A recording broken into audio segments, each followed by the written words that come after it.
நான் யார் என்று பார் என்று சொன்னார் போதாது, நான் யார் என்பதை நேரே காண்பிக்க வேண்டும். கேள்வி கேட்கிறார் ஒருத்தர், எப்படி கேள்வி கேட்கிறாரு பாருங்க. நான் யார் என்று பார்ன்னு நீங்க சொன்னா போதாது, யார் என்பதை நேரே காண்பிக்க வேண்டும் அப்படிங்கிறார். ஏன்னா மிரர் எடுத்து இது கண்ணாடி எடுத்து முன்னாடி வச்சுட்டு பாருங்க, உங்களை என்ன காட்ட முடியும் நான் யாரு அப்படின்னு. எப்படிலாம் கேள்வி கேட்டிருக்காங்க பாருங்க. அஹ் பகவான் அதுக்கு நான் என்பது ஒருவன் மற்றவனுக்கு காண்பிக்கக்கூடிய வெளி விஷயம் அல்ல, தானே தான் தனது உண்மையை உன்முகத்தை உணர வேண்டும். நீங்க அந்த மலையை பாருங்க, இந்த செடியை பாருங்க, இந்த மேகத்தை பாருங்கன்னு காட்டுற விஷயம் இல்லப்பா நான் யாரு. அது வெளியில இருக்கக்கூடிய ஒரு விஷயம் கிடையாது, வஸ்து கிடையாது. உள்முகத்திலே உனது இருப்பு உணர்வு, அதை நீ உணர வேண்டும். உள்ள திரும்பினாலே நீ உணர்ந்துருவ, அதை வெளியில காட்டக்கூடிய விஷயம் இல்லை அப்படிங்கிறாரு. அந்த நபர் நான் என்பது எதுவென்று நேரே நிரூபித்தால் அன்றி நான் யார் என்று பார் என்னும் உபதேசம் பூர்த்தி ஆகாது. நான் என்பது எதுவென்று, நான் யார் என்பது எதுவென்று நேரே நீங்க நிரூபிச்சாதான், நிரூபித்தால் அன்றி, நிரூபிக்கலைன்னா நான் யார் என்று பார் என்னும் உபதேசம், அப்படி நீங்க நிரூபிக்கலைன்னா அந்த நான் யார் உபதேசமே ஒரு பூரணமானது கிடையாது, அது முழுமையானது கிடையாது, அது கம்ப்ளீட் இல்லையே, அது இன்கம்ப்ளீட்டடா இருக்கே அப்படிங்கிறாரு கேள்வி கேட்கிறவர். பகவான் சொல்றார், வழியைத்தான் நாம் காண்பிக்கலாமே என்று முடிவை அவனவன் வழியை சென்றுதான் காண முடியும். இப்ப இந்த பக்கம் போனா அந்த பெருமாள் கோயில் வருமா, சிவன் கோயில் வருமான்னு கேட்டா அப்படி நேரா போங்க, இந்த இடத்துல வரும், கண்டிப்பா அங்க கோயில் இருக்கு போங்கன்னு. அது எப்படி நீங்க சொல்றீங்க அங்க கோயில் இருக்குன்னு?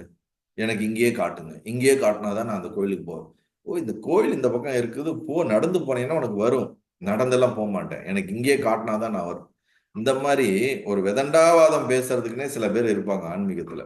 வாதம் பண்ணிக்கிட்டே இருப்பாங்களே தவிர அவங்களுக்கு ரிசல்ட் தேவையில்லை, வாதம் பண்றது தான் அவங்களுக்கு தேவை. அதுதான் இங்க நடந்திருக்கு. நான் என்பது எதுவென்று நேரே எனக்கு நிரூபித்தால் என்று நீங்க சொல்றக்கூடிய அந்த நான் யார் உபதேசம் கம்ப்ளீட் ஆகாதுன்னு. வழியை தான்ப்பா நான் சொல்ல முடியும், முடிவை நீ தான் பார்த்துக்கணும் அப்படிங்கிறார். உடனே அந்த நபர், அப்படி காண முடியாதவனுக்கு நான் என்பது இதுதான் என்று நேரே காண்பித்து தான் ஆக வேண்டும். அதெல்லாம் கிடையாது, ஒத்துக்க மாட்டேன், நீங்க எனக்கு நான் யார் என்பது எனக்கு நேரா காட்டணும்ன்ற மாதிரி வம்படியா அவர் என்ன பண்றாரு, அந்த கேள்வி கேட்கிறவர் சொல்றாரு. உடனே இதுக்கு கீழே ஒரு டிஸ்கிரிப்ஷன் கொடுக்குறாங்க. இவ்வாறு அடக்கமின்றி தான் கூறியதையே மென்மேலும் கூறிக்கொண்டு உபதேச மொழிகளை உணரும் நோக்கமின்றி அவர் இருப்பதே பகவான் பின்வருமாறு உரைத்தார். அப்ப சொல்றதையே திருப்பி திருப்பி நீங்க நான் யாருன்னு சொல்றீங்களா, எனக்கு காட்டுங்க. ஆத்மா எங்க இருக்குன்னு சொல்றீங்களா, காட்டுங்க. எனக்கு தெரியாது, நீங்க சொல்லியிருக்கீங்க, நீங்க உணர்ந்துட்டேன்றீங்க, எனக்கு இப்ப ஆத்மா தெரிஞ்சாகணும். சிவப்பா இருக்குமா, பச்சையா இருக்குமா, வெள்ளையா இருக்குமா, எனக்கு காட்டுங்க. ஒளியா இருக்கும்னா எப்படி ஒளி போகும் எனக்கு சொல்லுங்க. அப்படி நீங்க காட்டலைன்னா நீங்க ஒத்துக்க மாட்டேன் நான். நீங்க சொல்ற டீச்சிங் நான் டிசோன் பண்றேன், அது சரியில்லை அப்படிங்கிற மாதிரி இந்த நபர் அவர்கிட்ட வாதம் பண்ணிட்டு இருக்காரு. பகவான், சொல்லப்படுவதன் கருத்து என்னவென்று அமைதியுடன் உணர முயல வேண்டும். அவ்வாறு இன்றி விதண்டாவாதத்தில் இறங்கினால் நான் தோற்றேன் என்று ஒப்புக்கொள்கிறேன். இந்த மாதிரி கேள்வி கேட்கிற ஆள்கிட்ட நம்ம என்னத்தை போய் திருப்பி திருப்பி இது சரி சரின்னு நம்ம நிரூபிக்க முடியும்?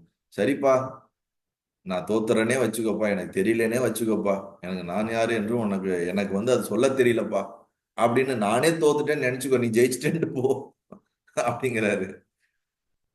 சுவாமியை ஜெயித்து விட்டேன் என்று சொல்லிக் கொண்டு போங்கள்.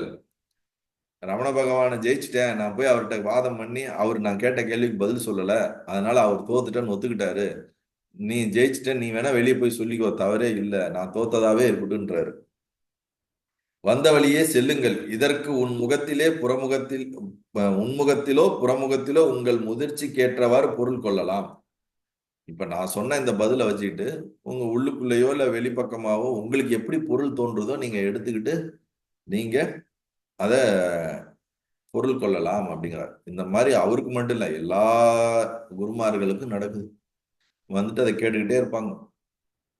அது எப்படி நீங்க இது இப்படி சொல்றீங்க, அது எப்படி அப்படி சொல்றீங்க, எனக்கு இமீடியட்டா எனக்கு அதை எக்ஸ்பீரியன்ஸ் கொடுங்க, எனக்கு உடனே நீங்க சொல்றீங்களா அது எனக்கு எக்ஸ்பீரியன்ஸ் கொடுங்க, இன்னும் கடையில இருக்கிற ஒரு சாக்லேட் மாதிரி எனக்கு உடனே எக்ஸ்பீரியன்ஸ் கொடுங்க. அது எப்படி நடந்துச்சு என் கண்ணில் பார்த்தாதான் நான் ஒத்துக்குவேன். சரிப்பா, அதை நீங்க முயற்சி பண்ணணும்னா அதெல்லாம் கிடையாது, நீங்க காட்டிதான் ஆகணும். ஞானிகள் என்ன பண்றாங்க பாருங்க அழகா, சரிப்பா நான் தோத்துட்டேனே நீ வச்சுக்கோப்பா, நீ ஜெயிச்சுட்டேனே வச்சுக்கோப்பா, நல்லா நீ ஆளை விட்டு நீ கிளம்புப்பா அவ்வளவுதான். அவங்கள்ட்ட போய் வாதம் பண்ணி ஜெயிக்க முடியாதுங்க. விதண்டாவாதம் பண்றவங்ககிட்ட போய் ஜெயிக்கவே முடியாது. நான் தோத்துட்டேன்னு ஒத்துக்கிறதே ஒரு வெற்றி தான். ஏன்னா அவன் இப்ப அறியாமையில அவன் திருப்பி திருப்பி கேட்டுக்கிட்டு இருக்கான். அவன்கிட்ட போய் என்னத்த பேசுறது?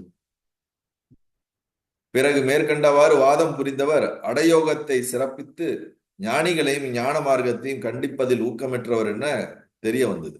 இதுதான் பிரச்சனை. இந்த அவருக்கு வந்து ஒரு யோகி யோகி சம்பிரதாயத்தை ஃபாலோ பண்ற, அடயோக சம்பிரதாயத்தை ஃபாலோ பண்றவர். அவருக்கு இந்த ஞான மார்க்கத்தின் மீது ஒரு ஈர்ப்பு கிடையாது, ஒரு ஒரு வெறுப்பு இருக்கும், இல்லாட்டி அது சரியில்லைன்னு நினைக்கக்கூடியவர் ஞான மார்க்கம் அந்த ஞானிகளை.